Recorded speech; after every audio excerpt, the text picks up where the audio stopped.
I'll never forget sitting on a subway bench in Seoul, 3 days 안녕하세요, after Korea. arriving in Korea, with my phone in my hand and tears streaming down my face. I had the Korean Air website pulled up, ready to book a flight back to Atlanta. Everyone around me was staring, not glancing, staring, and I wanted nothing more than to disappear. That was 3 years ago. Today, Seoul is my home. But getting here, that's a story. My name is Maya. I'm a 25-year-old black woman from Atlanta, Georgia, and 3 years ago, I moved to Seoul to teach English. I'd been obsessed with Korea for years, K-dramas, K-pop, Korean food, all of it. I studied the language for 6 months, memorized subway maps, watched every moving to Korea YouTube video I could find. I thought I was prepared. 2 weeks before I left, my best friend Jasmine tried to warn me. Girl, I love you, but you need to be realistic. Korea isn't like the dramas. You're going to stand out. I waved her off. I know. But it's 2025, Seoul is international now. Plus, I'm going to experience the culture and make amazing connections. She hugged me tight. Just, call me if you need me, okay? I had no idea how much I'd need that promise. I arrived at Incheon Airport on a humid August evening. Everything felt magical, the spotless facilities, K-pop playing overhead, people in stylish clothes everywhere. I took a selfie at the Welcome to Korea sign and posted it on Instagram. Finally here. South Korean sparkles dream come true. Even going through immigration felt like an adventure. We have no record of until your the arrival. officer stared at my passport photo, But I then flew at in my from London face, this then morning. back at my passport. Please confirm your He port of asked more origin. questions than We I have no record of expected. your arrival. Why are you here? Teaching But I flew in English. from London this Where? morning. He examined my visa for what felt like forever, even called over another officer. I noticed the Korean passengers behind me getting waved through with barely a glance. But I brushed it off. Just protocol, I told myself. Probably just being thorough. I took the train to my tiny studio apartment in Itaewon, unpacked, ordered fried chicken and beer, and fell asleep exhausted but happy. I was finally living my dream. The next morning, I woke up early, too excited to sleep in. I put on my favorite yellow sundress, did my makeup carefully, and styled my natural hair into a high puff. I looked in the mirror and smiled. I looked good. I felt confident. I decided to try a cute cafe I'd found on Instagram, one of those aesthetic places with white walls and hanging plants. The morning was beautiful, and I was ready to start my Korean adventure properly. I walked down the street toward the cafe, and that's when I noticed it. An elderly woman sweeping outside a shop stopped mid-sweep and stared at me. Not a quick look, a full, unblinking stare. I smiled and said, "Hello." She didn't respond. She just kept staring as I walked past. Okay, that was weird, I thought. When I pushed Look open at the the cafe detail door, on that a little latte. bell chimed. And everything It stopped. looks incredible. The barista I froze almost don't want to mid-pour, drink it. coffee pot suspended in the air. 3 customers at different tables turned in their seats to look at me. The soft conversation that had been filling the space cut off so abruptly that the silence felt physical. They were all staring at me. My confidence evaporated instantly. I stood there in the doorway, suddenly hyper-aware of every inch of my body. My dark brown skin. My natural hair. My height. Everything that made me me suddenly felt like it was under a spotlight. I said again, my voice smaller than I intended. The barista blinked rapidly, like she was coming out of a trance. Oh, hello. English? Yes, iced Americano please. I can speak some Korean.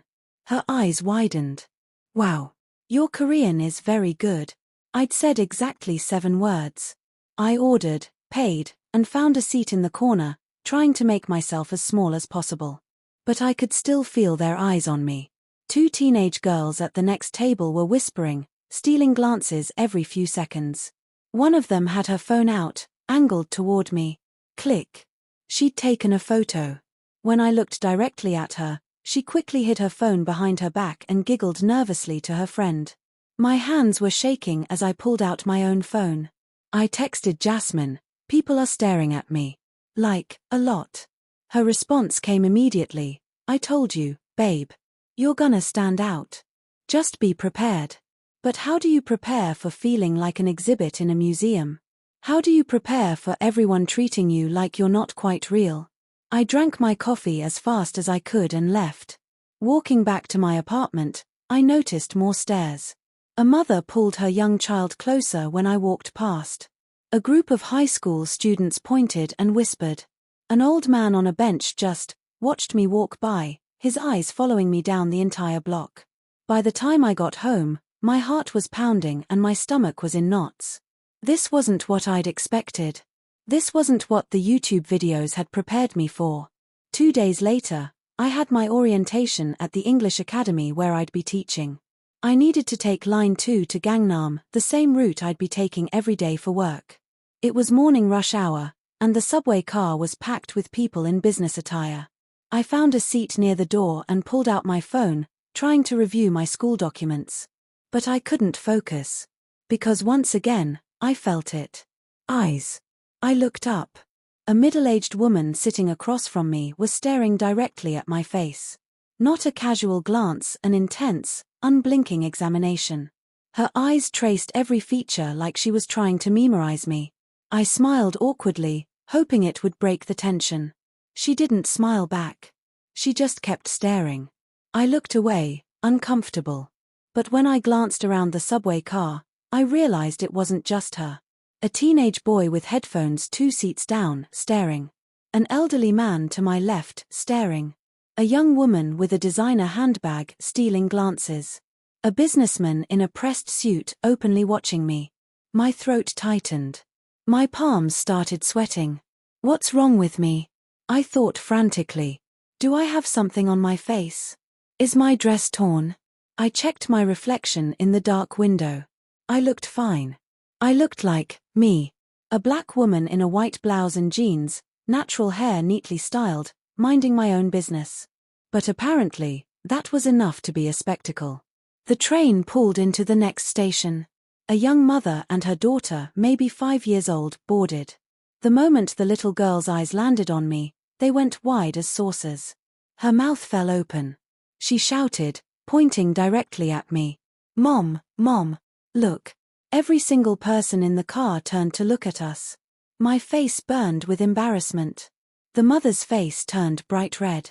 She grabbed her daughter's hand and yanked it down hard. Don't do that. She scolded the girl in a harsh whisper, but the child kept staring at me with complete fascination, like I was a unicorn or a character from a storybook. I forced a smile at the little girl, trying to ease the awful tension. She smiled back, a big, gap-toothed, innocent grin, and waved shyly. Her mother bowed to me over and over, apologizing with her entire body, before pulling the girl to the other end of the train car. But I could still feel everyone's eyes on me. Dozens of them. Watching. Judging. Wondering. When the train finally reached Gangnam Station, I practically ran off. My legs were shaking so badly I had to sit down on a bench in the station. I stared at my phone screen, not really seeing it, just trying to ground myself. Trying to breathe normally. 10 minutes passed before my heart stopped racing. This is going to be my daily commute, I realized. Every single day. Twice a day.